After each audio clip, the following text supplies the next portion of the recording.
मासे दुलड़ी जसोदड़ी तितम तियर में कैसे आलम खानवार कैसे आलम खानवार ये में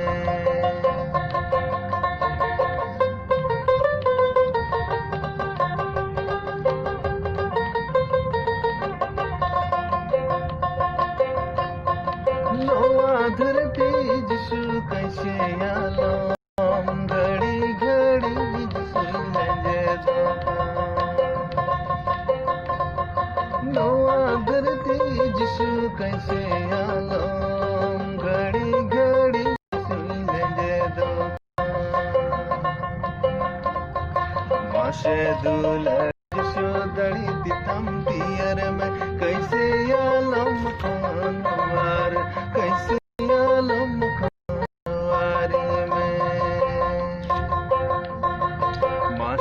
दुलड़ी जसोदड़ी तितम तियर में कैसे आलम खानवार कैसे आलम खानवार में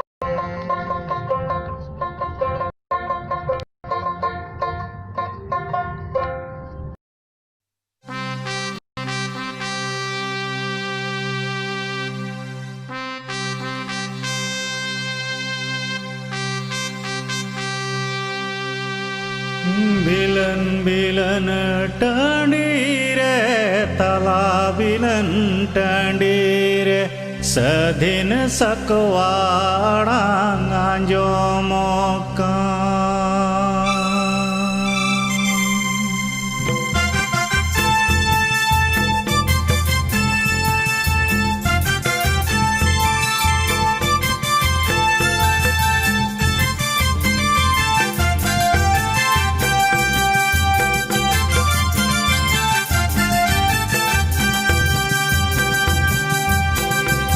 बिलन बिलन टंडीरे तला बिलन टंडीरे सदिन सकवा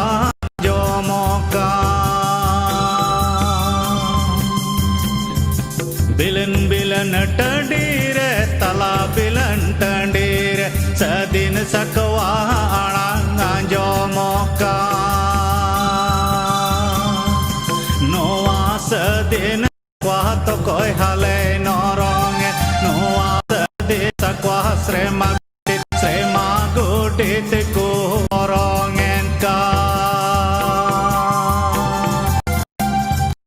noa sedin sakwa to koi hale norongen noa sedin sakwa srema godit ko orongen ka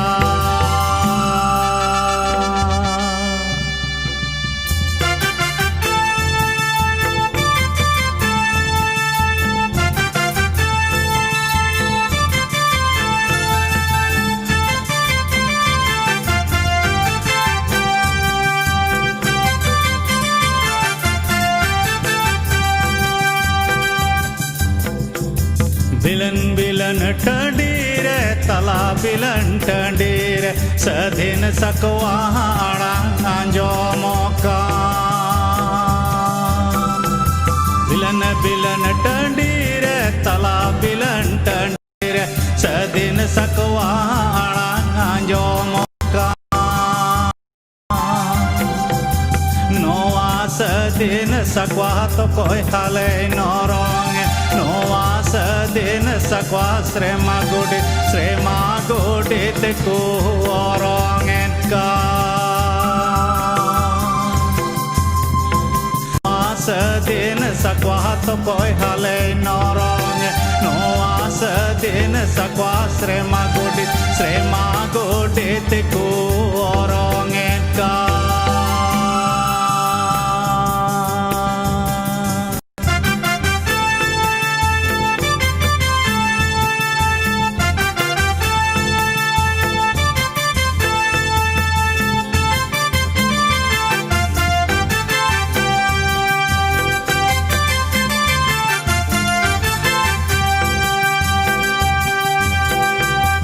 बिलन बिलन टंडीरे तला बिलन टंडीरे सदिन सकवाड़ा गांजो मौका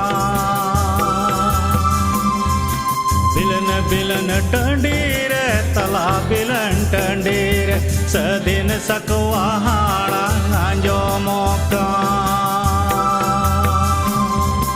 noa sedin sakwato koi halei norong noa sedin sakwa srema godit ku orong eka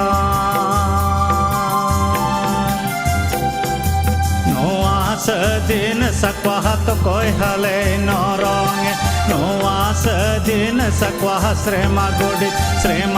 godit ku orong eka noa sedin sakwa to koi hale norong noa sedin sakwa srema godit ku orong eka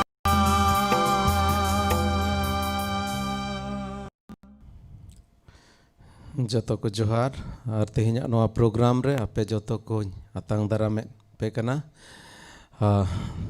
program re chala lahare dilabun ko jong daya me ate pere sirma re ni sor baba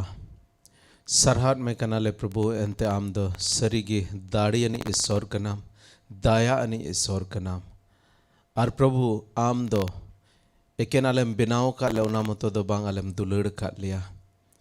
ar tire prabhu am khon farak kei rele tahe kan prabhu am danwa dhārti tem hejna ar sadhin le lagin kei khon banchaw le lagin soitana jhali khon chadaw le lagin prabhu am danwa dhārti tem hejna chadaw ket liam banchaw ket liam amren gidram binaw ket liya prabhu ona tele sarhat me kana khas kaite nito nwa somoy prabhu ale juda juda jayga khon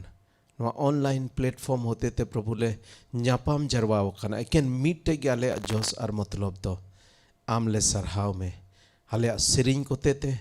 अमा कथा कोते थे और आयमा रकम गोहाते प्रभु आम गे सरहाव में लगी लेहे जरवाव खाना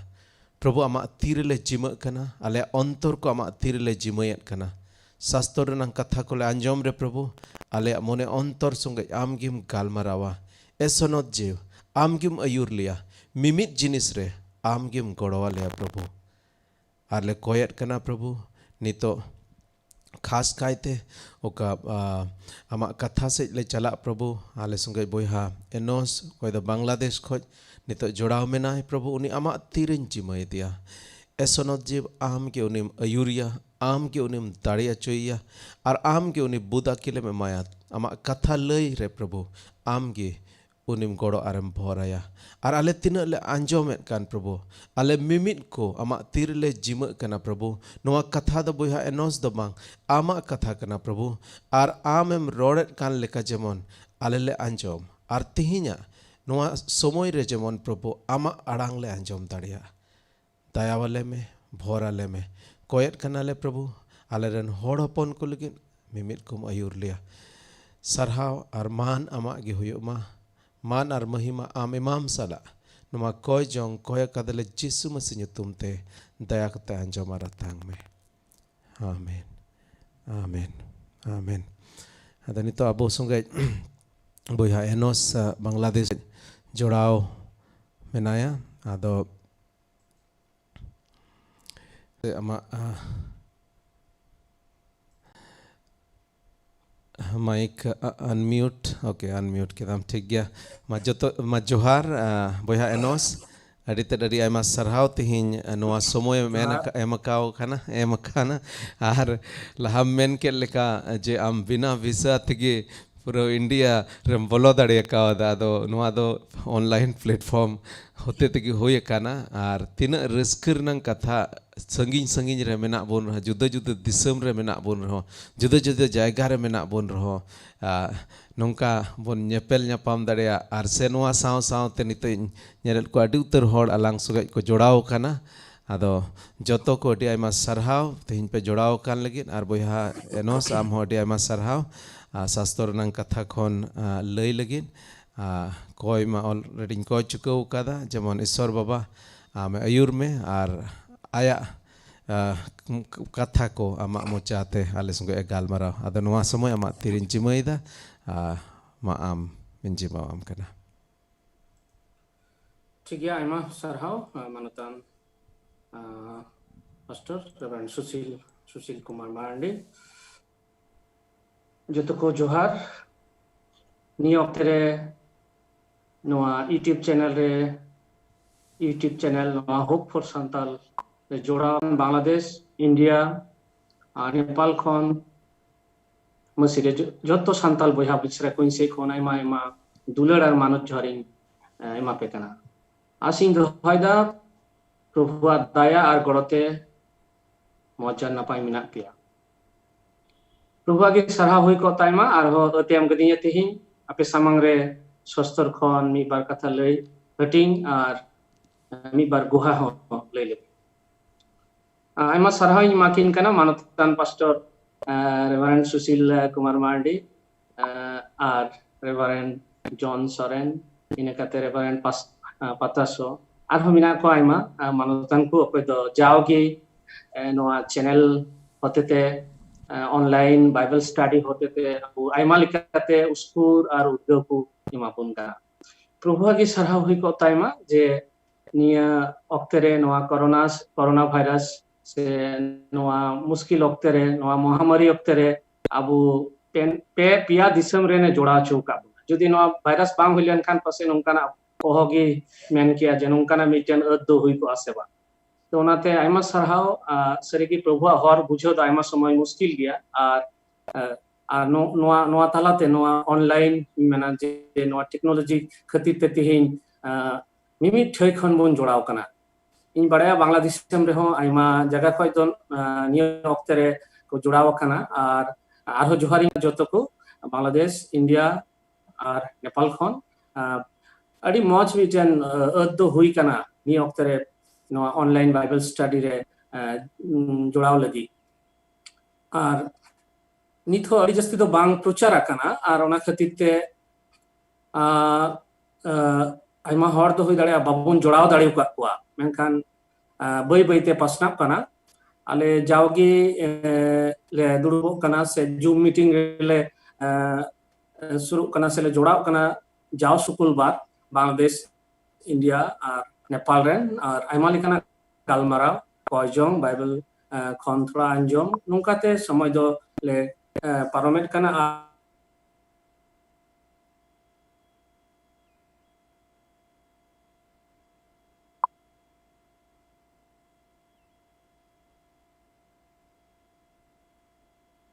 अधीन सनत सांताल समाज विशेष करते अब सांताल लगी मेनली नोआ प्लेटफॉर्म दो जेमन मिटन रोल से प्ले दाड़ी स्वाधीन सनत सांताल समाज और ओनाते जाओगी मिटन समय दो बन जोड़ाव कना अब नोआ पे दिसम रेन बांग्लादेश रे 7:30 समय इंडिया रे 7टा और उनका की नेपाल रे 7:15 नोआ मिटन समय रे दो कयजों रे बन मिदुक कना 4 मिनिट या मिटन कयजों 4 ms आर नोआ दो ओना स्वाधीन सनत सांताल समाज लगी जेमन आबुरेन बयहा को आबुरेन हर हपन को का करे मिना को निथ को दो मसी बाकु बड़ाई कादे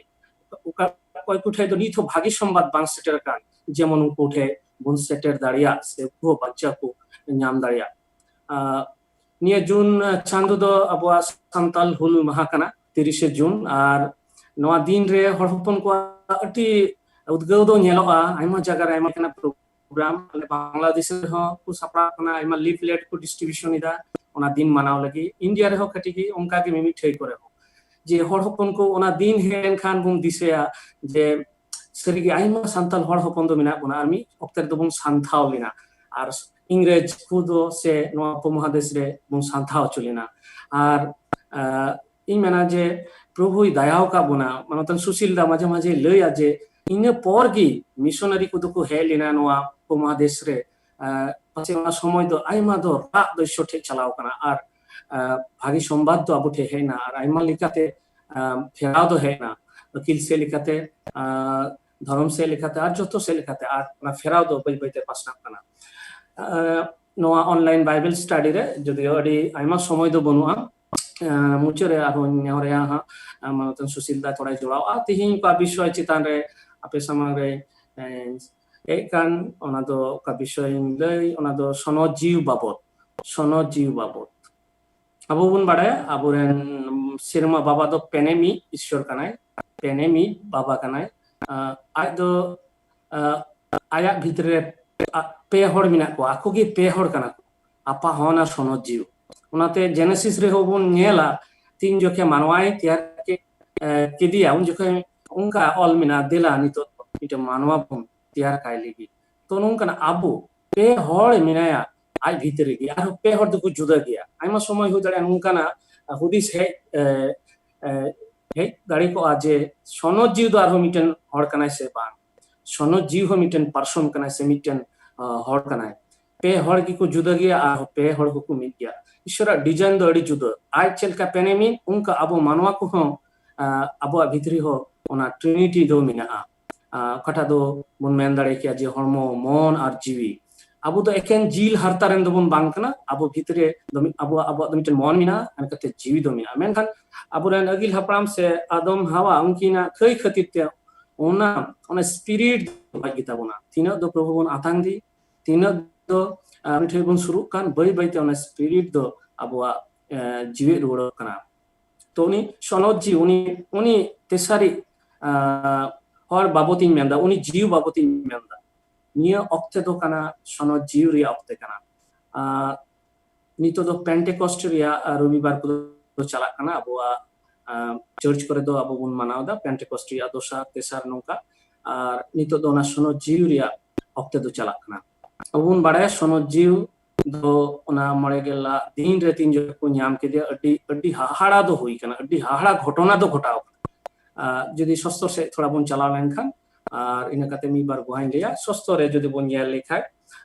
ona Aposkāmi pahil hating iral kali re che men choida ape ho display re pe nyal dare screen re Aposkāmi pahil hating iral kali re unka all mina Menkhan Sonot Jiu apere hec'lenre ape do daṛepe ńama ar Jerusalem goṭa Jihudạ Samariāre dhārti ria mucātʼ simạ hạbic'ge ińren gohakope hoyok'a amen nonde do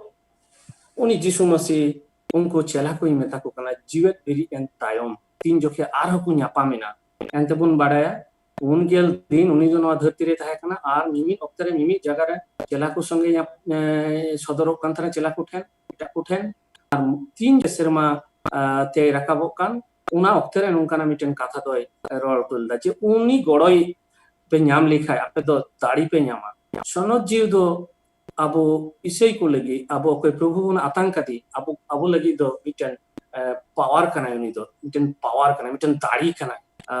mendai sostor do je uni dari chhara do abo babun chika dare nito jodi dhārti re bon nyel likhai aima evangelism do agi sombad puchariya kami do thoda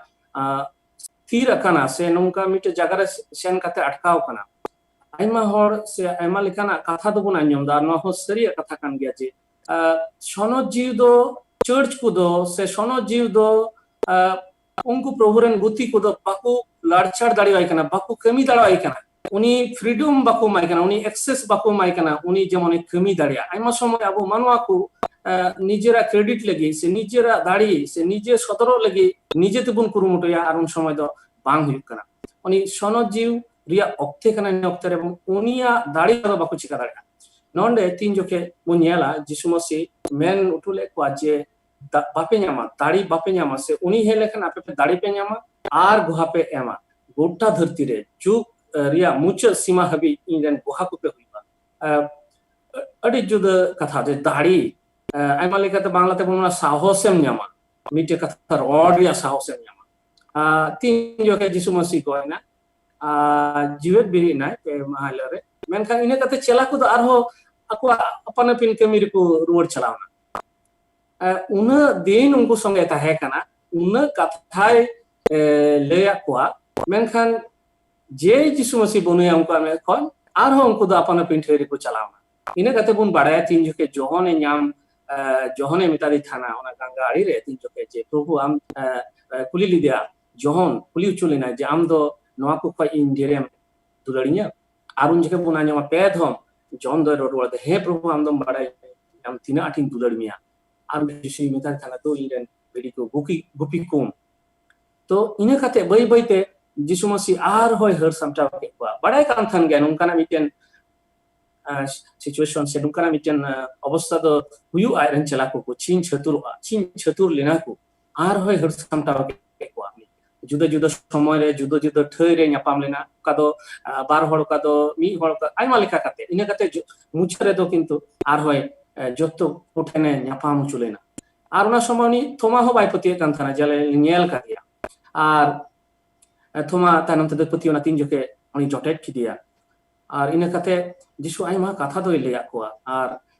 ᱢᱩᱪᱟᱹᱫ ᱨᱮᱫᱚ ᱛᱤᱱ ᱡᱚᱠᱷᱮᱡ ᱱᱚᱣᱟ ᱫᱷᱟᱹᱨᱛᱤ ᱯᱩᱨᱤ ᱵᱟᱹᱜᱤᱭᱟᱫᱟ ᱥᱮ ᱛᱤᱱ ᱡᱚᱠᱷᱮᱡ ᱥᱮᱨᱢᱟ ᱛᱮ ᱨᱟᱠᱟᱵ ᱦᱚᱪᱚᱭᱮᱱᱟ, ᱩᱱ ᱡᱚᱠᱷᱮᱡ ᱫᱚ ᱱᱚᱝᱠᱟᱱᱟᱜ ᱠᱟᱛᱷᱟ, ᱟᱞᱚᱯᱮ ᱪᱟᱞᱟᱜᱼᱟ, ᱟᱞᱚᱯᱮ ᱡᱮᱨᱩᱥᱟᱞᱮᱢ ᱟᱯᱮ ᱫᱚ ᱛᱟᱦᱮᱱ ᱯᱮ, ᱢᱤᱫᱴᱮᱱ ᱴᱷᱟᱹᱭ ᱨᱮ ᱛᱟᱦᱮᱱ ᱯᱮ, ᱡᱮᱨᱩᱥᱟᱞᱮᱢ ᱟᱞᱚᱯᱮ ᱵᱟᱹᱜᱤᱭᱟ, ᱱᱚᱝᱠᱟᱱᱟᱜ ᱠᱟᱛᱷᱟ ᱦᱚᱸᱭ ᱨᱚᱲ ᱠᱚᱣᱟ ᱠᱟᱱᱟ ᱡᱮ ᱤᱧ ᱫᱚ ᱩᱱᱤ ᱜᱚᱲᱚᱧ ᱠᱩᱞᱤᱭᱟ᱾ ᱡᱩᱫᱤ ᱫᱚᱥᱟᱨᱟᱜ ᱟᱨ ᱢᱤᱫᱴᱮᱡ ᱠᱟᱹᱞᱤ ᱵᱚᱱ ᱧᱮᱞ ᱞᱮᱠᱷᱟᱡ, ᱡᱳᱦᱟᱱᱮ ᱚᱞ ᱠᱟᱜ ᱵᱷᱟᱹᱜᱤ ᱥᱚᱢᱵᱟᱫ 14 ᱦᱟᱹᱴᱤᱧ 27 ᱠᱟᱹᱞᱤ, ᱡᱳᱦᱟᱱ 14 ᱦᱟᱹᱴᱤᱧ 27 ᱠᱟᱹᱞᱤ ᱨᱮ ᱱᱚᱝᱠᱟ ᱚᱞ ᱢᱮᱱᱟᱜᱼᱟ, ᱩᱱᱤ ᱥᱚᱦᱚᱭᱤᱡ ᱥᱚᱱᱚᱛ ᱡᱤᱣ ᱚᱱᱮ ᱚᱠᱚᱭ ᱫᱚ ᱵᱟᱵᱟ ᱤᱧ ᱧᱩᱛᱩᱢ ᱛᱮ ᱠᱩᱞᱟᱯᱮ, ᱩᱱᱤᱜᱮ ᱥᱟᱱᱟᱢᱟᱜ ᱠᱚᱭ ᱪᱮᱫ ᱟᱯᱮᱭᱟ ᱟᱨ ᱚᱠᱟ ᱠᱚᱧ ᱞᱟᱹᱭ ᱟᱠᱟᱫ ᱯᱮ ᱚᱱᱟ ᱠᱚ ᱡᱚᱛᱚ ᱫᱚᱭ ᱫᱤᱥᱟᱹ ᱦᱚᱪᱚ ᱯᱮᱭᱟ᱾ ᱱᱚᱣᱟ ᱫᱚ ᱜᱩᱡᱩᱜ ᱞᱟᱦᱟ ᱨᱮᱭᱟᱜ ᱥᱴᱮᱴᱢᱮᱱᱴ ᱠᱟᱱ ᱛᱟᱭᱟ᱾ ᱟᱨ ᱩᱱ ᱥᱚᱢᱚᱭ ᱵᱚᱱᱧᱮᱞᱟ ᱡᱚᱱ 14 ᱦᱟᱹᱴᱤᱧ ᱨᱮᱦᱚᱸ 9 ᱦᱟᱹᱴᱤᱧ ᱨᱮᱦᱚᱸ ᱱᱚᱣᱟ ᱥᱚᱱᱚᱛ ᱡᱤᱣ ᱵᱟᱵᱚᱫ ᱫᱚᱭ ᱢᱮᱱᱫᱟ᱾ ᱡᱤᱥᱩ ᱢᱟᱥᱤᱭᱟᱜ ᱜᱩᱡᱩᱜ ᱞᱟᱦᱟ ᱚᱠᱛᱮ ᱨᱮᱫᱚ ᱡᱚᱱ ᱫᱚ ᱛᱷᱚᱲᱟᱭ ᱞᱟᱹᱭ ᱠᱟᱫᱟ, ᱱᱚᱣᱟ ᱥᱚᱱᱚᱛ ᱡᱤᱣ ᱵᱟᱵᱚᱫ ᱫᱚᱭ ᱚᱞ ᱠᱟᱫᱟ᱾ ᱡᱤᱥᱩ ᱢᱟᱥᱤ ᱚᱠᱟ ᱠᱚᱭ ᱞᱟᱹᱭ ᱞᱮᱫ ᱡᱮ ᱤᱧ ᱫᱩᱧ ᱠᱩᱞ ᱟᱯᱮᱭᱟ ᱩᱱᱤ ᱜᱚᱲᱚ, ᱩᱱᱤ ᱥᱚᱦᱚᱫᱤᱡ᱾ ᱟᱨ ᱱᱚᱣᱟ ᱥᱴᱮᱴᱢᱮᱱᱴ ᱫᱚ ᱥᱮ ᱱᱚᱣᱟ ᱠᱟᱛᱷᱟ ᱫᱚ ᱚᱱᱟ ᱚᱠᱛᱮ ᱨᱮᱭᱟᱜ ᱛᱟᱦᱮᱸ ᱠᱟᱱ ᱛᱟᱭᱟ ᱡᱮ ᱩᱱᱤᱧ ᱠᱩᱞ ᱟᱯᱮᱭᱟ, ᱩᱱᱤ ᱫᱚᱭ ᱫᱤᱥᱟᱹ ᱦᱚᱪᱚ ᱯᱮᱭᱟ ᱤᱧᱟᱹᱜ ᱚᱱᱟ ᱠᱚ ᱠᱟᱛᱷᱟ ᱠᱚ, ᱤᱧ ᱵᱟᱵᱚᱫ ᱮ ᱫᱤᱥᱟᱹ ᱦᱚᱪᱚ ᱯᱮᱭᱟ, ᱤᱧ ᱵᱟᱵᱚᱫ ᱮ ᱨᱚᱲ ᱦᱚᱪᱚ ᱯᱮᱭᱟ ᱥᱮ ᱞᱟᱹᱭ ᱟᱯᱮᱭᱟ᱾ ᱟᱨ ᱚᱱᱠᱟ ᱠᱟᱛᱮ ᱥᱮᱨᱢᱟ ᱛᱮ ᱨᱟᱠᱟᱵ ᱮᱱ ᱥᱚᱢᱚᱭ ᱦᱚᱸᱭ ᱞᱟᱹᱭᱟᱫ ᱠᱚᱣᱟ ᱟᱞᱚᱯᱮ ᱪᱟᱞᱟᱜ ᱠᱚ, ᱱᱚᱣᱟ ᱡᱮᱨᱩᱥᱟᱞᱮᱢ ᱠᱷᱚᱡ ᱠᱟᱛᱷᱟ ᱟᱞᱚᱯᱮ ᱪᱟᱞᱟᱜ᱾ ᱮᱱᱛᱮ ᱩᱱᱤ ᱚᱱᱟ ᱫᱟᱲᱮ ᱵᱟᱯᱮ ᱧᱟᱢ ᱞᱮᱠᱷᱟᱡ ᱫᱚ ᱪᱤᱠᱟᱛᱮᱯᱮ ᱯᱨᱚᱪᱟᱨᱟ, ᱪᱤᱠᱟᱛᱮ ᱤᱧᱟᱹᱜ ᱠᱟᱛᱷᱟ ᱫᱚᱯᱮ ᱞᱟᱹᱭᱟ᱾ ᱟᱨ ᱩᱱᱠᱩ ᱫᱚ ᱚᱱᱟ ᱢᱚᱱᱫᱤᱨ ᱨᱮ ᱡᱟᱣ ᱥᱚᱢᱚᱭ ᱥᱮ ᱠᱚᱭᱡᱚᱝ ᱥᱮ ᱡᱟᱢᱟ ᱥᱮ ᱢᱤᱫᱴᱮᱱ ᱦᱚᱭᱚᱜ ᱦᱚᱨ ᱨᱮᱠᱚ ᱛᱟᱦᱮᱸ ᱠᱟᱱᱟ᱾ ᱟᱨ ᱚᱱᱟ 9 ᱜᱮᱞᱟᱜ ᱫᱤᱱ ᱨᱮᱫᱚ ᱩᱱᱤ ᱥᱚᱱᱚᱛ ᱡᱤᱣ ᱠᱚᱫᱚ ᱠᱚ ᱧᱟᱢ ᱞᱮᱫᱮᱭᱟ᱾ ᱟᱵᱚ ᱫᱚᱵᱚᱱ ᱧᱮᱞ ᱫᱟᱲᱮᱭᱟᱜᱼᱟ ᱚᱱᱟ ᱯᱨᱮᱨᱤᱛ ᱨᱮ ᱫᱚᱥᱟᱨ ᱦᱟᱹᱴᱤᱧ ᱨᱮ᱾ ᱛᱚ ᱟᱨ ᱩᱱ ᱥᱚᱢᱚᱭ ᱛᱤᱱ ᱡᱚᱠᱷᱮᱡ ᱩᱱᱤ ᱥᱚᱱᱚᱛ ᱡᱤᱣ ᱠᱚ ᱧᱟᱢ ᱠᱮᱫᱮᱭᱟ, ᱟᱵᱚ ᱵᱚᱱ ᱵᱟᱲᱟᱭᱟ ᱡᱮ ᱚᱠᱟ ᱞᱮᱠᱟᱱ ᱯᱟᱣᱟᱨ ᱫᱚᱠᱚ ᱧᱟᱢ ᱞᱮᱫᱟ, ᱟᱹᱰᱤ ᱡᱩᱫᱟᱹ ᱯᱟᱣᱟᱨ᱾ ᱤᱧ ᱱᱤᱛᱚᱜ ᱦᱚᱲ ᱛᱮᱧ ᱨᱚᱲ ᱮᱫᱟ, ᱥᱟᱱᱛᱟᱞᱤ ᱛᱮᱧ ᱨᱚᱲ ᱮᱫᱟ, ᱱᱤᱛᱚᱜ ᱡᱩᱫᱤ ᱤᱧ ᱩᱨᱫᱩ te ᱨᱚᱨᱚᱲᱤᱧ ᱫᱷᱩᱨᱟᱹᱣ ᱞᱮᱱᱠᱷᱟᱱ ᱱᱚᱣᱟ ᱫᱷᱟᱹᱨᱛᱤ ᱨᱮᱱ ᱦᱚᱲ ᱛᱟᱦᱮᱱ ᱠᱟᱱᱟ ᱚᱦᱚ ᱠᱚ ᱯᱟᱹᱛᱭᱟᱹᱣ ᱞᱮᱱᱟ ᱡᱮ ᱱᱩᱭ ᱫᱚ ᱪᱤᱠᱟᱛᱮ ᱱᱚᱣᱟ ᱵᱷᱟষᱟ ᱫᱚᱭ ᱪᱮᱫ ᱠᱮᱫᱟ, ᱛᱤᱥ ᱦᱚᱸ ᱵᱟᱝ ᱦᱩᱭ ᱫᱟᱲᱮᱭᱟᱜᱼᱟ, ᱮᱱᱛᱮ ᱛᱤᱥ ᱦᱚᱸ ᱵᱟᱹᱧ ᱟᱸᱡᱚᱢ ᱱᱚᱛᱮ ᱨᱚᱲ, ᱱᱚᱣᱟ ᱫᱚ ᱤᱢᱯᱚᱥᱤᱵᱚᱞ, ᱱᱚᱣᱟ ᱫᱚ ᱛᱤᱥ ᱦᱚᱸ ᱵᱟᱝ ᱦᱩᱭ ᱫᱟᱲᱮᱭᱟᱜᱼᱟ᱾ ᱢᱮᱱᱠᱷᱟᱱ ᱥᱚᱱᱚᱛ ᱡᱤᱣ ᱦᱚᱛᱮᱛᱮ ᱚᱱᱟ ᱴᱷᱟᱹᱭ ᱨᱮ ᱩᱱᱠᱩ ᱪᱮᱞᱟ ᱠᱚ ᱟᱭᱢᱟ ᱞᱮᱠᱟᱱᱟᱜ ᱵᱷᱟষᱟᱛᱮ ᱨᱚᱲ ᱠᱚ ᱫᱷᱩᱨᱟᱹᱣᱱᱟ, ᱟᱹᱰᱤ ᱡᱩᱫᱟᱹ ᱯᱟᱣᱟᱨ ᱢᱤᱫᱴᱮᱡ ᱠᱚ ᱧᱟᱢ ᱠᱮᱫᱟ᱾ ᱟᱨ ᱟᱹᱰᱤ ᱦᱟᱦᱟᱲᱟ ᱩᱱ ᱥᱚᱢᱚᱭ, ᱟᱹᱰᱤ ᱠᱚ ᱦᱟᱦᱟᱲᱟᱭᱱᱟ ᱩᱱ ᱥᱚᱢᱚᱭ ᱛᱤᱱ ᱡᱚᱠᱷᱮᱡ ᱟᱨᱦᱚᱸ ᱟᱭᱢᱟ ᱦᱚᱲ ᱚᱠᱚᱭ ᱫᱚᱠᱚ ᱧᱮᱞ ᱠᱮᱫᱟ ᱡᱮ ᱱᱩᱠᱩ ᱦᱚᱲ ᱫᱚᱠᱚ ᱪᱤᱠᱟᱣ ᱠᱟᱱᱟ, ᱵᱚᱦᱚᱜ ᱵᱟᱹᱲᱤᱡ ᱮᱱ ᱛᱟᱠᱚᱣᱟ ᱥᱮ ᱪᱮᱫ, ᱧᱩ ᱵᱩᱞ ᱠᱟᱱᱟ ᱠᱚ ᱥᱮ ᱟᱹᱰᱤ ᱡᱩᱫᱟᱹ ᱠᱚ ᱨᱚᱲ ᱮᱫᱟ᱾ আসলে উনি সহজ জীব রিয়া পর্ব আᱹᱰᱤ ᱡᱩᱫᱟᱹ ᱜᱮᱭᱟ ᱡᱩᱫᱤ ᱟᱵᱚ ᱚᱱᱟ ᱨᱮᱭᱟᱜ ᱮᱠᱥᱯᱮᱨᱤᱭᱮন্স ᱚᱱᱟ ᱡᱩᱫᱤ ᱵᱟᱵᱚᱱ ᱟᱴᱠᱟᱨ ᱫᱟᱲᱮ ᱠᱟᱜᱼᱟ ᱱᱚᱣᱟ ᱫᱚ আসলে ᱢᱮᱱ ᱫᱚ ᱟᱹᱰᱤ ᱢᱩᱥᱠᱤᱞ ᱤᱧ ᱮᱱᱠᱷᱟᱱ ᱤᱧ ᱞᱟᱹᱭ ᱟᱵᱚᱱᱟ ᱛᱤᱦᱤᱧ ᱱᱚᱣᱟ ᱚᱱᱞᱟᱭᱤন ᱵᱟᱭᱵᱮᱞ ᱥᱴᱟᱰᱤ ᱨᱮ ᱚᱠᱚᱭ ᱯᱮ ᱡᱚᱲᱟᱣ ᱟᱠᱟᱱ আসলে খ্রিস্টান জীবন ᱫᱚ ᱪᱮᱫ ᱞᱮᱠᱟᱱ জীবন ᱠᱟᱱᱟ যদি ঈশ্বরের জীব আবরে বনুই খান ᱫᱚ আᱹᱰᱤ মুশকিল গᱮᱭᱟ আবু ᱫᱚ ঈশ্বরের গিদ্রে ᱫᱚ অহবন হই দাঁড়ি কোয়া বাইবেল দই মেন্দা সস্তর দই মেন্দা আর মিটে খালি বন নিয়েলা রুমি কুরে রুমি কো লাগি পৌল আপস্তলা চিঠি ইরেল হাটিং আর আরে খালি রে চে মেনেদা মেনখান ঈশ্বরের জিউ আপে অন্তরে বেরেল আকান খান আপে দো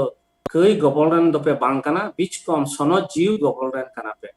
অকয়া অন্তরে মসিরেন জিউ বনুয়া উনি দো মসিরেন দই বাংকানা পৌল আপস্তল নন্ডে আদি সাফাতে মেন্দা যে অকয়া অন্তরে মসিরেন জিউ বনুয়া উনি দই মসিরেন দই বাংকানা ওই লেগিন লে নিয়া অক্তে দো সনদ জিউ রিয়া অক্তে কানা সনদ জিউ দো প্রভু কুল কারিয়া আবু লাগি যিশু মসি আবু লাগি আইরেন বাবা ঠে খন কয় হাতাও কাতে নই জিউ আর উনি জিউ দো আবু দান কাপনা নডে আদি সাফাতে মেন্দা অকয়া অন্তরে মসিরেন জিউ বনুই দো উনি দো মসিরেন দই বাংকানা চিকাতে মাটকারা আমা ভিতরে রে উনি জিউ দো মিনায়া সে বনুয়া যদি বনুই খায় নডে দই মেন্দা আমদম বাংকানা Nito aima hor aima lekana bun men daᱲᱮᱭᱟᱜᱼᱟ ᱤᱧ ᱫᱚᱧ ᱤᱥᱟᱹᱭ ᱠᱟᱱᱟ 20 বছর লাহারে ᱤᱧ ᱫᱚ ᱤᱥᱟᱹᱭ ᱜᱷᱟᱨᱚᱸᱡᱽ ᱨᱮᱧ ᱡᱟᱱᱟᱢ ᱠᱟᱱᱟ ᱪᱤᱠᱟᱹᱛᱮ ᱤᱧ ᱫᱚ ᱤᱥᱚᱨ ᱨᱮᱱ ᱜᱤᱫᱽᱨᱟᱹ ᱫᱚᱧ ᱵᱟᱹᱧ ᱦᱩᱭ ᱫᱟᱲᱮᱭᱟᱜᱼᱟ ᱪᱤᱠᱟᱹᱛᱮ ᱤᱧ ᱫᱚᱧ ᱵᱟᱝ ᱠᱟᱱᱟ ᱢᱮᱱᱠᱷᱟन ᱥᱚᱥᱛᱚ ᱨᱮ ᱢᱮᱱᱮᱫ ᱠᱟᱱᱟ ᱡᱩᱫᱤ ᱡᱤᱣ ᱵᱟᱹᱱᱩᱭ ᱠᱷᱟᱡ ᱟᱢᱟᱜ ᱵᱷᱤᱛᱨᱤ ᱨᱮ ᱛᱟᱦᱞᱮ ᱟᱢ ᱫᱚ ᱢᱟᱹᱥᱤ ᱨᱮᱱ ᱥᱮ ᱤᱥᱚᱨ ᱨᱮᱱ ᱫᱚ ᱵᱟᱝ ᱠᱟᱱᱟ সময় কম খাতিরতে একেন প্রেরিত রিয়া মিটেন হাটিং খয় তোড়াইন লই আবনা খাটোতে প্রেরিত রে বন ইরাল হাটিং রে নোয়া দো অলমিনা নডে দো বাবুন নিয়াল দাড়িয়া মেনখান প্রেরিত ইরাল হাটিং রে মিটেন ঘটনা অলমিনা ফিলিপ বাবদ যিশু মাসি তিন জুকে সেরমাতে রাকাম না ইনে কাতে দো প্রচার কমি দো হামনা আড্ডি কাজা আর আইমা লেকানা সান্থাও হ এহবিনা Menkhan Santals do bako Santals kate ho bhagi sombad do bang bondok kan thana. Ar Philip nyutuman miten chela Jisuren gelbar chela ma kothay kan ini kata arho aima chela kothay kana to ko jotto nyutum do bonua bon badaya miten jaga re olmena yaigel bar kotten chela do kul ke ko bogi sahara kami legi to unka Philip nyutuman miten chela thay kana uni do Samariāre re chelao kan thana prochar kami Jisu Masi serma te rakamen tainam जुदो जुदो भावे कमी को एहब किदा गेलबार कोठेन चला दो उनको जुदो भावे आरो एटा चला को उनको मिन जगह रे चला को धरेवना तो फिलिप नितुमान मिटन चला दो उनी दो सामारिया रे कमी धरेवना आर उनिया प्रचारते उनिया भागी संवाद प्रचारते आइमा हर दो सामारिया ओना दिसम रेन हर दो को जिसु मसीह को आतंक दिया अति हाहाड़ा तीन जुके ओना प्रेरित से ओना अपोस्कामी इरल हटिंग मुन पढ़ा लेखा बुनियाला अति हाहाड़ा घटना को ना ओंडे आर बत्तीस को धुरवना आर प्रभु आता को धुरवना आर नो को खबर दो जिसुरेन हा हमको एटा चला को ठेहो चलावना आर फिलिप दो आइमा हर दो बत्तीस के को आर ओंडे सिमोन ᱧᱩᱛᱩᱢᱟᱱ मिटिन होड़े थाय कना ओना समारिया रे आर उनी दो आइमा लेकाना जदू कमी उदो एथाना आर अडी हर दो उनी को खुशी होय कान था उनी हाहाड़ा कमी खातिरते उनी सिमोन होय बत्तीसना उनी फिलिप टे सेन काते आर प्रभु आतान की दिया मेनखान उनिया उद्देश्य दो जुदोगी थाय कान ताया बुनियाला ओंडे जे उनी दो हुदिसे थाना नोआ नोंका काते आरहो nya jadu kami ko do hoyto arho pasnaw dia to tin joke jisuren chela patras ar jon nuku ko anyong ke khan kin kin chalawna ona Samariāre re ani Philip hui dare boro ai legi ar tin joke kin chalawna unkin do ar kin nyel kida sari gi adi haha kami do huyuk kana ar Philip do ona oktare kami lahaw ka thana ar un joke uni do उनको लगी एक Y किदा उनको अकोय दो प्रभु को आतंक दी मेनका सनत जिउ दो बाको ᱧᱟᱢ कदी ताहे कना ओना अक्ते रे कारण उनकिन दो किन नेल किदा सनत जिउ दो उनको अकोय प्रभु को आतंक कदी बाको ᱧाम कदी ताहे कना मेनखान उनको दो पतियो ते जिसु मसीह को आतंक कदी सनत जिउ दो बाको ᱧाम कदी ताहे कना आर उनकिन दो ओय किन धुरवना आर सनत जिउ ᱧᱟᱢ दो को एहब नाम को अकोय विश्वासी को आर अडी हाहाड़ा ओना दो ओना सनत जिउ रिया तीन जगह को ᱧाम किदा ओना दो अडी हाहाड़ा आर ओना ते उनी सिमोन हो अडी हाहाड़ायना उनी हो तानम ते दो मेन किदा नय टाका देन इन सनत जिउ टाका ते इमन बेन उनी पितर से पतरास आर उनी जहन ठे दो उनका कते किन लाहालिनाय मेनखान ओडे आरो आइमा कथा मिना मेनखान सनत जिउ रिया कथा दो ओडे बुनियाला जे सनत जिउ दो नाम कादी थाहे कना तीन जो मसीह को आतंक कादी थाना निये वक्त रे गोटा धरती रे आइमा दो दिन दिन ईश्वर रिया संख्या दो ढेरु कना मेनखान तीन और दो उनी सनत जिउ दो ᱧामे कना इन तीन जो के प्रभु बई बईते बाड़ाई यहब किदा आर तीन जो के नु सनत जिउ बाबतिन आंजो बाड़ाई किदा बाइबल सस्तरे आर उन जो के अटकार ᱧाम किदा जे सनत जिउ दो बाय उनी दो इटारे दो बाय थाकना उनी दो नवा धरती रे मिना एबो उनी दो जत्तो को अंतरे बोलो एकुरुन कइदा ओनाते ओना अपोस्कामी रहो मिना उनी पौल दो जतोय मेता को कना सनी पीटर दो जतोय मेता को कना मेन मन अचुर थापे कास्तापे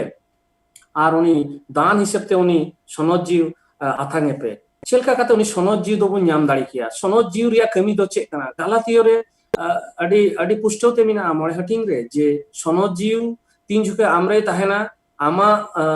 एटीट्यूड दो चेलका हुयुआ जत्तो ऑल मिना ओंडे चिकाते माटकार दाड़िया सनत जिउ दो हमरे मिनाय से बांग अबरे मिनाय से बांग जुदी जिउ अबरे बनुई खान अबो दो मसीरेन दो बांग कना चिकाते जिउ दो बुन ᱧाम दाड़ी किया আসলে নোয়া দো আড়ি নোয়া কম সময় ভিতরে নোয়া লই হ থোড়া মুশকিল গে একেন মিবার বুহাইন লইয়া এনহইন মেনা নিকুদেম তিন জুকে যিশু ठे हे लेना उनी दो रोड़ा दी थाना निकुदेम दो मिस्टन पास्टर हॉल मिटन फरुसी मिटन शस्त्र बाडाय हड़े ताहे कना मेनखान उनी दो सेरमाराज रे बाय बोलो दाड़ेव का थाना और যিশু दो रोड़ा दी थाना नावा जानम दो जरूर तमा बाखाय दो सेरमाराज बोलोमा दूरेर कथा नेल गी बाम नेल दाड़ेया चिकाते नावा जानम दो हुआ आरे मितादे थाना हड़मो को हड़मो रिया जानम हुआ उनका गी आत्मा को आत्मा रिया उनी सनत जीव छड़ा तो जानम दो बांग हुआ और होय मितादे थाना होयok'a से होयok'aते चला कना बाम बड़ाया उनका गी मानवा को क्षेत्र हो जे चेलका काते जना जाओ नवा जनाम सनत जीव होते ते हुआ आम हो बाम अटकार दाड़ेया मिट्टे ताइन मिट्टे समय दो अटकार दाड़ेया जे आम दो उनी सनत जीव अयुरे कना कारण दो आम दो धरती रे आयमा किछु गी बाम कुसिया कना नियो अक्ते रे आपु इसे को भितरे हो नोआ धरती तायनम ते बन दड़े कना धरती रे दासत्व रे बन परिणत हो कना आइमा इसे घारोज रे इन हो उनका हेवा ताहे कान तिया आइमा घारोज रे नितो को टाउन रे को थायन कना से आतु करे को थायन कना आइमा लेकना बिनोदन दो को अडी रस्क को बुझोदा आइमा ओड़ा रे टेलीविजन को मिना इंडियन आइमा चैनल दो को नेले कना स्टार जर्सा जी बांग्ला आइमा लेकना सीरियल रे को एडिक्टेड कना मिटे समय हुई लेन खान जत्तो कमी बगी काते उनी दो ओना टेलीविजन सामांग रे दुरुबो कना से ओना सामांग रे हिजुक कना आर ओना सीरियल को नेलदा आर नुंकाना मिटे एडिक्शन को दो हुयुक कना आर हो इमानतिया आइमा इमानतिया आर तीन जुके आमरे सनत जीवे हिजुआ आमरे बोलोआ आमरे ताहेना आर धरती रे आइमा किछु की बाम कुसिया आइमा किछु की बाम कुसिया रिजरम धरती रे सेविंग बाम कुसिया जुबुलु बाम कुसिया आइमा किछु की बाम कुसिया इन मेना जे नौका नौका ते बई बई तेबन अटकार दड़िया जे सनत जीव आबोरे मिनाय सेबा एनहन मेना सनत जीव तीन जोखे आबो अंतरे हिजुआ आमा आबो भितरे दुलर जो जानामो सबरी जानामो भलाई कमी लगी जानामो नौका आइमा गुण दोबन नाम दड़िया आर मिटे कलिन लई तबना नोंडे सस्तर खन इनागी रोमी को लगी पोला पस्तला चिठी इरल हटिंग गेल पुनकली एंते अकोय ईश्वरन जीव होते ते रुचुकान उनको की ईश्वरन होपन को हुआ तीन जोखे आमरेन जीव ईश्वर सनत जीव से ईश्वरन जीव आबो भितरे बोलोआ आमा भितरे बोलोआ आर उन जोखे दम अयुर रुचुआ आर उनको दो ईश्वरन गिद्र से होपन दो को हुआ बार बारी मेंदा न सस्तरे दो ओनागी मेंदा जुति आबो भितरे जीव बनुई खा ईश्वरन आबो दो ईश्वरन होपन दो बन बांग काना उनिरन गिद्र दो अहोगी बन हुई दाड़ी लेना जहां तिना बन बप्तिस्मा कान सनत जीव रिया बप्तिस्मा दो अडी जरूर मिना ओनाते जॉन बप्ताइज हो तीन जोखे यीशु मसीह लहारे है ना उनी होय प्रचार किदा इन दो दातिन बप्तिसे पिया मेनखान इन तायनो मकोय हजुक कान उनी दो सेंगल ते बप्तिस पिया उनी सनत जीव बाबते रोड कदा उनी सनत जीव बाबते रोड कदा यीशु मसीह आर नितो बप्तिस्मा को दो जतोगी सनत जीव रिया बप्तिस्मा कना जोदी सनत जीव बनुई खाय आबो भितरे आबो दो ईश्वरन दो बन बांग कना चिकाते उनी सनत जीव रिया बप्तिस्मा दो हुई दाड़िया मुचरे मी बार कथा रोइन रोड़ा आर मिटे बाइबल कली बुन नेला पहिल कोरिन्थियो दोसार हटिंग गेलपुन कली पहिल कोरिन्थी को दोसार हटिंग गेलपुन कली नोंका अलमिना ओकोय जीव रेन बांगकान उनी दो ईश्वरन जीव ठेन खन ओका हिजुक कान ओना बाय आंगोचा मेंदा जे ओकोय जीव रेने बांगकान आमा भितरे सनत जीव जे दुई बांगथान खा ईश्वर खय ओका को हिजुक कान बाम आंगोच दाड़िया एंते उनी ठेन ओना दो लेलहावा कना ओना दो उनी ठेन दो लेलहावा कना इन तीन जोखे प्रभुआ हर रे डहारिन ताड़ाम किदा आइमा लिखाना चिको मेना बांग्लाते उपहास कथा दो धरती दो उपहास में आम तीन जोखे ईश्वर डहारन चला तीन जोखे सनत जीव एरमिया ईश्वर डहाले उन जोखे धरती दो उपहास में एंते धरती ओना को दो बाय कुसिया एंते सनत जीव बाय चित आय खान उनको दो अहोय तज बीज दाड़ी लिया उनाते मेंदा उनी दो ओना को बाय बड़ाया दाड़िया एंते सनत जीव बाय चित आय खान ओना को दो अहोय तज बीज दाड़ी लिया सनत जीव की आम दो आत्मिक विषय दो स्पिरिचुअल विषय दो तज बीज रिया दाड़ी इमामा आइमा समय इन दो कॉमर्स बैकग्राउंड इन थाय कना जदि जहां साइंस बैकग्राउंड साइंस रिया विषय को लेइन खाय इन मेना जे इन दो बइन बुझवा आइमा समय कारण दो इन दो ओना एरिया दो इना दो बांग कान इन दो मेडिकल रिया विषय जदि आइमा को लेइन खाय ओना हो बइन बुझवा एंते मेडिकल संपर्क इना धारणा दो बनुतिया अडी दो लेकिन इन बढ़ाया बहुत हसुलिन खान पैरासिटामोल जम हुआ तो नोंकाना विषय कना जे आत्तिक विषय बुझो लगी उना आत्मा दो जरूर मिना उनी जीव दो जरूर मिना उनी दोय बुझो पड़ोमा जुदी उनी जीव बुनोय खान जतोगे उड़िया जतोगे अहम तजबीज दाड़ी लिया उनागे नोडे शस्त्रे मेने कना तो नोडे तिहिन दुलड़िया बहा मिश्रा को विशेष करते जुवन को मेता पेया अड्डी इम्पोर्टेंट मिटेन विषय कना नो सनत जिउ अकय दोपे आंजमे निया अक्तरे अड्डी इम्पोर्टेंट मिटेन विषय कना नो सनत जिउ अड्डी मिरेकल मिटेन विषय कना अड्डी हाड़ा मिटेन विषय कना नो सनत जिउ यूट्यूब रे आइमा रिसोर्स दोपे ᱧᱟᱢᱟ नो ऑनलाइन बाइबल स्टडी होते थे तीन जके पहिल से ले गालमाराव कदा चिखाते आबुरन हड़ संताल बोया को हो थोड़ा बुन उद्गव दाड़ी की कुआ सरिया को बढ़ाय दाड़ी आचलका काते नोआ विषय ते थोड़ा जेवन बुन लय दाड़ी को कारण हड़ हपन को दो हड़ हपन हड़ भाषा ते तीन जके लयया संताली ते तीन जके लयया बुझले उन जके थोड़ा मजे बुझवा से अटकार दाड़िया इन उद्गव पे कना विशेष करते जुवन को अकय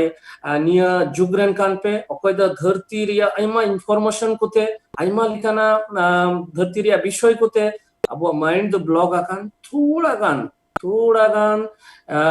अका को रिसोर्स मिना ऑनलाइन रे थोड़ा बोन नेल दाड़ी किया सर्च दाड़ी बोन होली स्पिरिट आर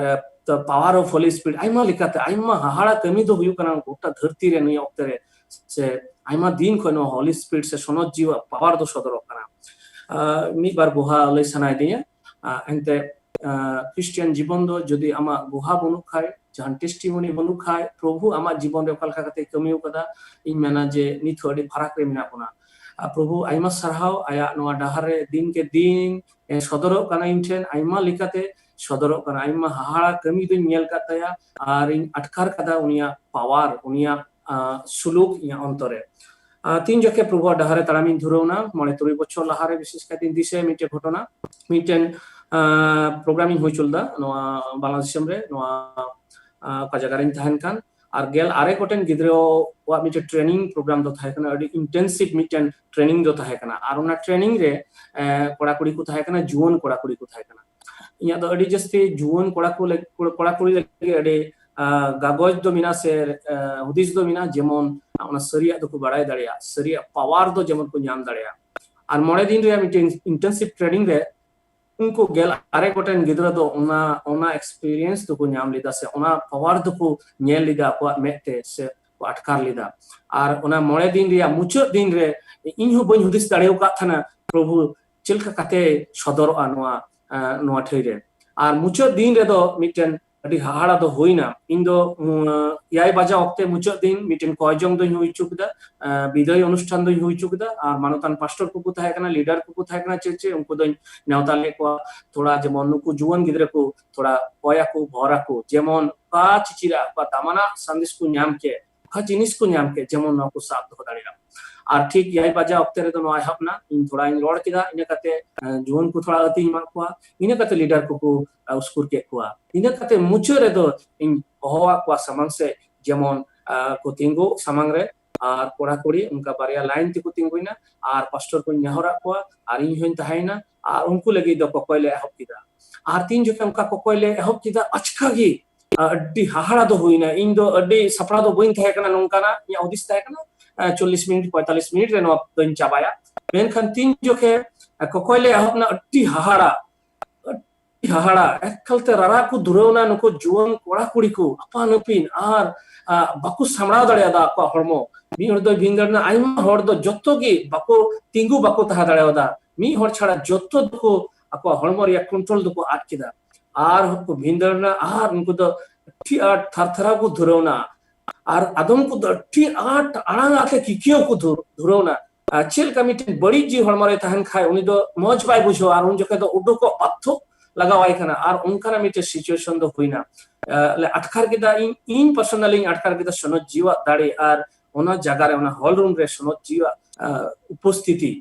आर अड्डी जुदा मिटेन सिचुएशन दो हुईना मिटेन कुड़ी गिद्रा दो नुन आट रा आर उनिया रा की बांग बंदो कांते उनिया मेता आर बांग बंदो कांते उनका ते 2 घंटा 2.5 घंटा चलाना ओना खयजम से ओना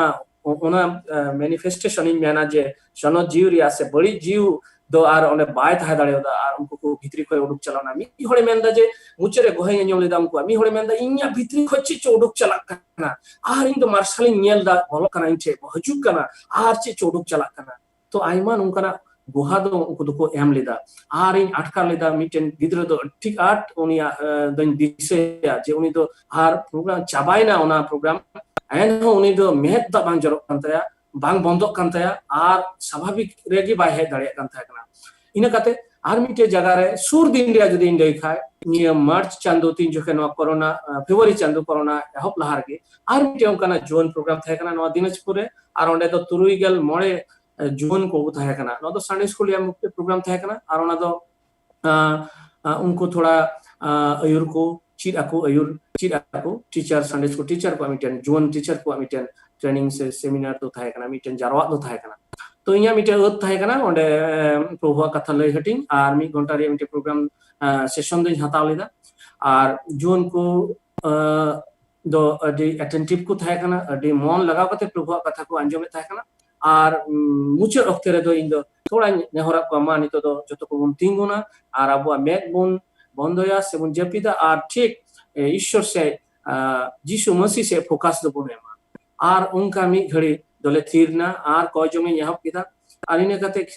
mite sering ho ar kojong achka gi miten ati hahara miten sadi do nyanyom kita pase kochoi bhindarna menkhan in din continue with it nya kojong ar muchere jama kita kojong an nyele kana taino re miten juon kora do bhindar kana ar goi horlika uni do ar muchere uni tin chalawna uni koram re tin chapu kita ar prabhu tin koi kita prabhu dayai me goroi me ar achka gi uni do এমন এভেনিনা electric shock যদি যাহাই বন হাতাও কা খায় ᱧᱟᱢ কা খায় বন বুঝো আজে চেলকা হুয়ুগা ইলেকট্রিক শক ইমাদিলিকা উনি তো আজকাগেই এভেনিনা আর আড্ডি কাজাক সাহেন আর ওনা অক্তরে ওনা জোন কো কই কো থাকে না উনকো আড্ডি হাহাড়া কো বুঝো কিদা আর উনি তো তানতে স্বাভাবিক না দাই মাদিয়া আর স্বাভাবিক নাই ইনা কথা আমা জোন কো দকো সদর কিদা ইনথে যে নুনকা হাহাড়া তো পালে নিয়াল কাদা আর নুনকা নোয়া তো চিকাতে হই দাড়ি কোয়া আই মিতা কোয়া সনদ জিউ তিন জোকে আপেরে হিজুয়া আর হাহাড়া তো পে নিয়ালা আপে জীবনে পরিবর্তনা আপে জীবন নাওয়া আরুয়া আপে কি পে হাহাড়া আমা অতীতেম নিয়ালা আমা মারিয়া কম নিয়ালা যে ইন দো নুনকাইন থাকে না আর নিতো ওকাটা হরে দিন জাড়ামে কানা নাতে আড্ডি জরুর তাবন আবো ইসাইকো মেনা যে আবো কই প্রভাবন আতঙ্কাতে যত হর দো সনদ জিউ নিথো বাবন নিয়াম কাদিয়া কারণ সনদ জিউ তিন জোকে আমরে হিজুয়া সনদ জিউ দো সদর আম হতেতে উন জোকে আডি জুদো সাহস হইয়া যদি তিহিয়া ঘটনাম লই লিখা তিহিন ইন লাইভ রে সামারে জর্দা তিহিন মিটে সময় 11টা অক্টোবরে ইন দিন ওড়কলে না ইয়া ঠইখন আর থোড়া টাউন সেন চালালে না মিটেন অনলাইন শপিং দোকানিন চালালে না মিটেন প্রোডাক্ট ইয়া থোড়া সমস্যা থাকে কানতে ওনা রোড লাগিন চালালে না আর উন জোকে রোড অক্তরে উনি শর্ট সাথে তিন জোকে কনভারসেশন হানা নাওয়া সাধারণত পাবলিক প্লেস से उनका जगह रे दो जिसुआ कथा लई दो थोड़ा दिग्धगी बुन बुझवा मेनखान जीव होते ते उछुर के दिए आर ओना वक्त रे इन अडी हाड़ाइन बुझो के दा ओंडे इन हुदिस ता मिनिट कमी सत कते लोड हेजवा मेनखान ओंडे इन 15 मिनिट लिखन थाय कना पसे ओना खयो डेर आर ओंडे जिसुआ कथा ले रि थाना आर ओंडे नि सनद जीवा कथा ले रि थाना इन मिता थाना मा आम आरो जदी बाडाय सनाय मेखान मा यूट्यूब रे चलामे मा ऑनलाइन रे चलामे आइमा रिसोर्स को दम ᱧᱮᱞᱟ आम दो ᱧᱮᱞ मे बुन मिताम कना आथांग लगा मेनखान सरीगी हाड़ा विषय को दो मिना सिरमा बाबा मिना जीसु मसीह मिना आर उनी सनद जी मिना नुकु पेने मी ईश्वर संपर्क आम बाडाय दाड़िया थाया कते आम ओडे थोड़ा चला मे अड्डी रस्केन बुझो केदा जदी इया जीवन लहाते लेका तहन खान उनी सनद जी जदी बन ᱧाम लिखान ओहोगिन लई दाड़ी के ओंडे नोतडी लाजाव रे विषय कना हटे लई जीसु मसीह साहस बांग हुई तमा जेहेतु आम दो इन मेना जे सेकुलर हॉल ती जुके हुआ उन जुके दो बाम नेचुरली ओना तो बाम रोड तड़िया ओना सस्तरिया विषय ते दो हनराडे आर तीन जुके उनी हिजु उन जुके आम बाम बोतरआ आम साहस हुआ आर अतिम ᱧᱟᱢ लिखा जहार गिम लया सस्तर होय मेंदा समय रे सुजुग रे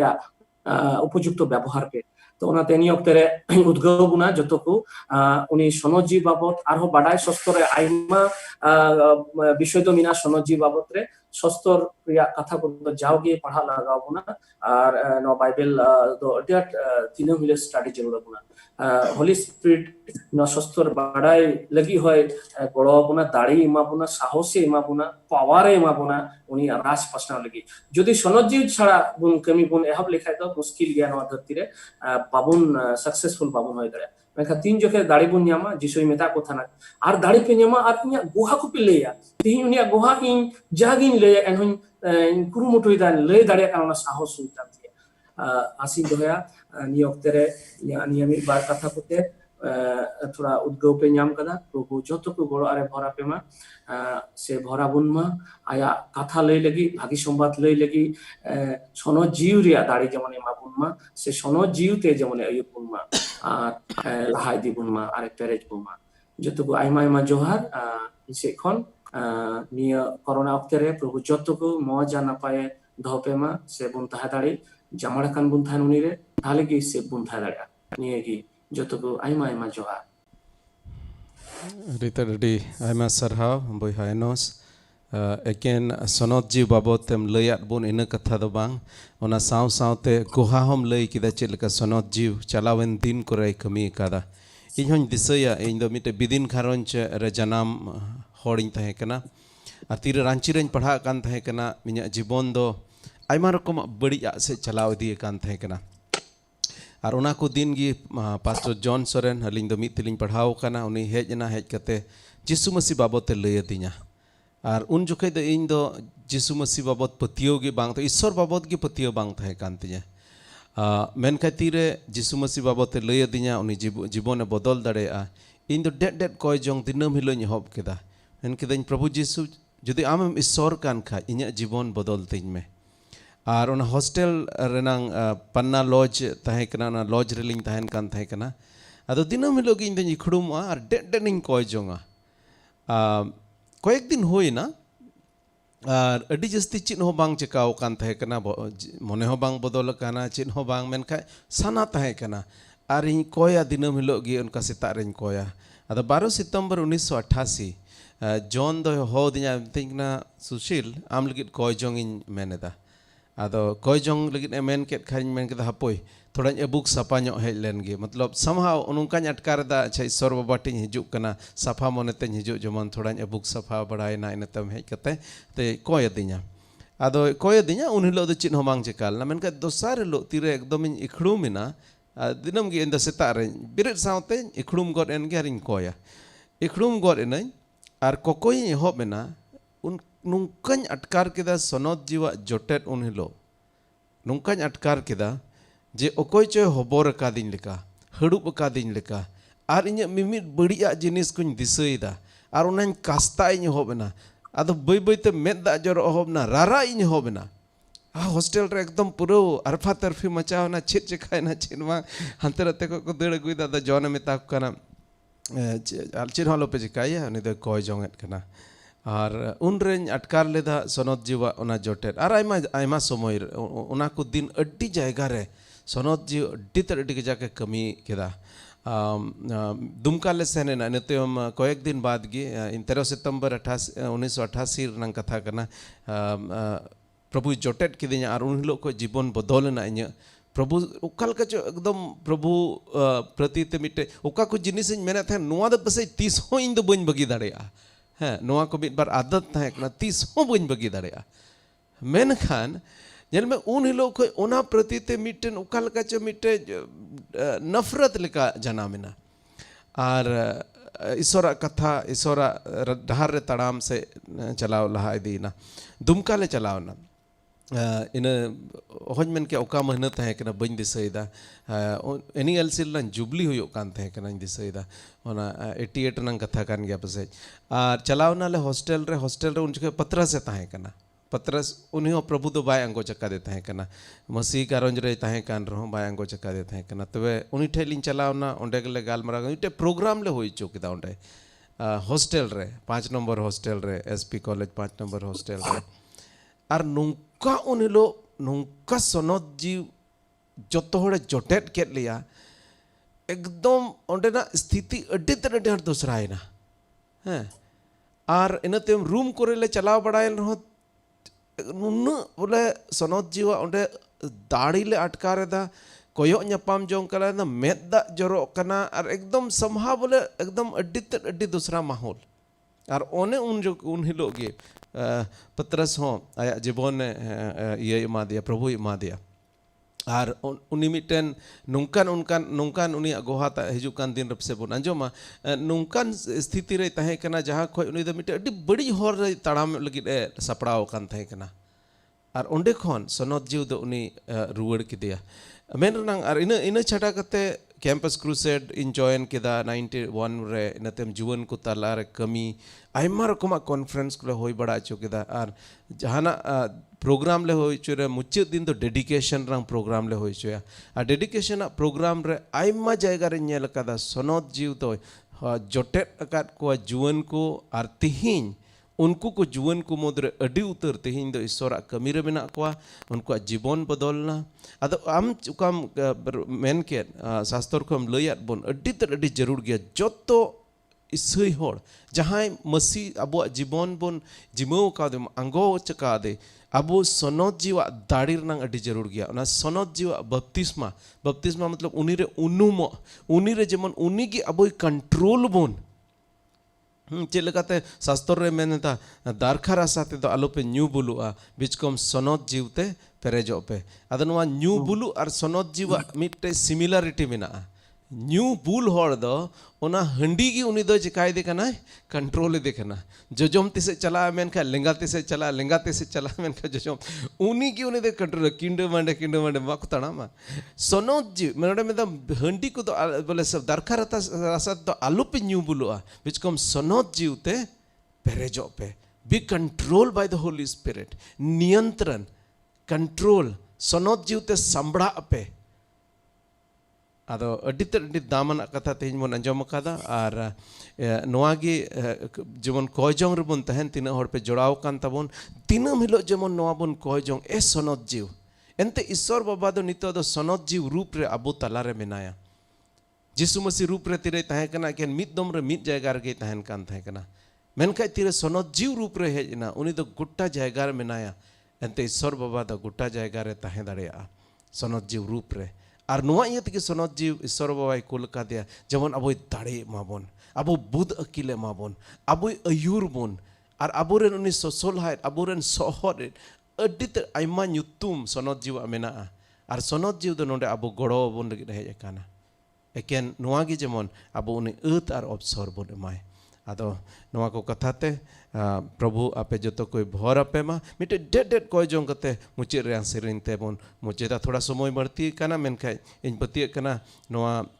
शास्त्र रंग कथा ते जतो हड़ अडी भर बोन ᱧᱟᱢᱮᱫ काना और हिजुक कान दिन रे नोआ गे आस और भरोसा जेमन अबो जतो को सनोत जीवे जोटेट बोन अबो जतो को जेमन अबो जीवन दो बदलो अबो जीवन दो जेमन उनी सिरमा बाबा ओका साना मेना ओना साना करे गे तहन ए सिरमा बाबा सरहाट में कनाले प्रभु एनते आम दो एकेन आमरेन गिद्रम बनाव काले उना मतो दो बांग आमरेन जीवम कोल का दिया प्रभु आमरेन सनोत जीवम कोल का दिया जेमन आलेया जीवन उनी जोटेद और आले दाढ़े माले आले गड़ो वाले हे प्रभु इन दो इन्य दाढ़े होते ते मिटे सनोत जीवन दो ओहन खिमाव किया मिटे भागी होड़ दो ओहन बनाव किया कोआ मेनखाय प्रभु आम दो आमरेन सनोत जीव होते ते इन और अडी उतर बोहा मिसरा को एम जोटेट के लिया दाड़ीम एम चौका लिया और उना इयते नुआ धरती रे मिटन सनोत जीवन खिमाव रनाम प्रभु अयूर का लिया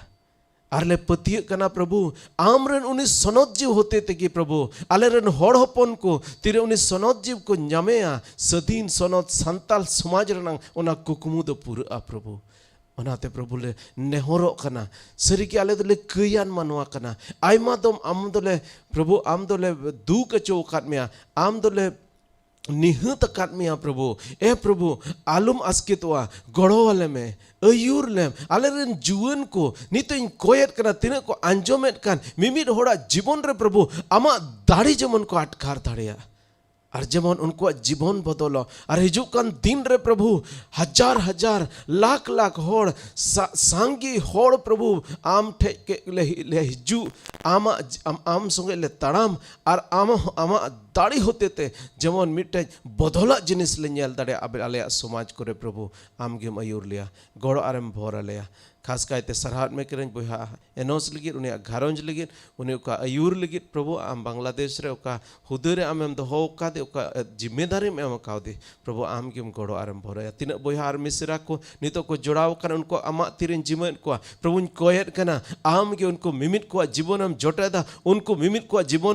मिमित जरूरा को प्रभु पुरेवा और नितो जमन आमा हर रे तड़ाम रे आमा हर रे प्रभु सनत जीवन खेमाव लगित प्रभु आम के दाड़े मा लिया सरहाव और मान आम के अमा गे होयो मा कोय कदले जिसु मसीह ᱧᱩᱛᱩᱢ ᱛᱮ आमेन आमेन आमेन अदो अडी आयमा सरहाव थोड़ा गान बिलोमना तेहेñ अदो नोआ सेरिñ आंजोम आंजोम तेबुन मुचेदा नोआ दो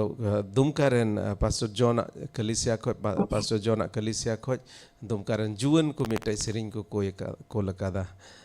नोआ सेरिñ आंजोम आंजोम तेबुन बिता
Salome Jisu inya di somre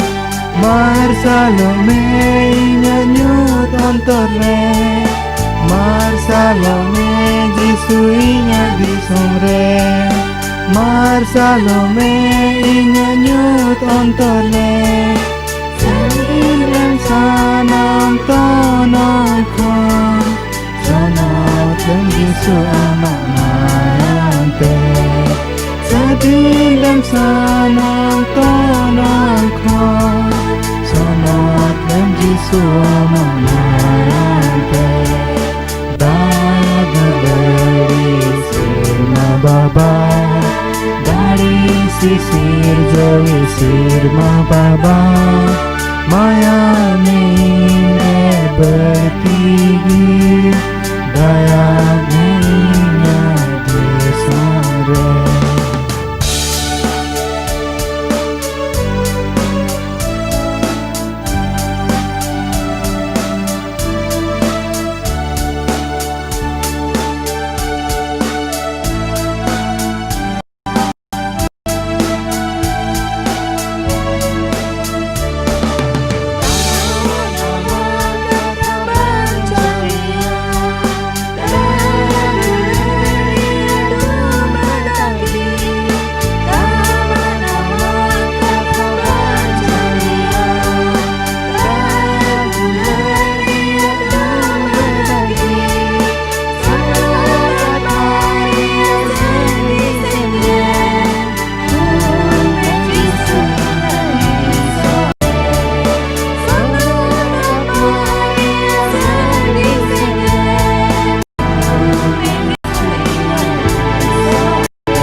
sisir jauh sirma baba, maya me ińren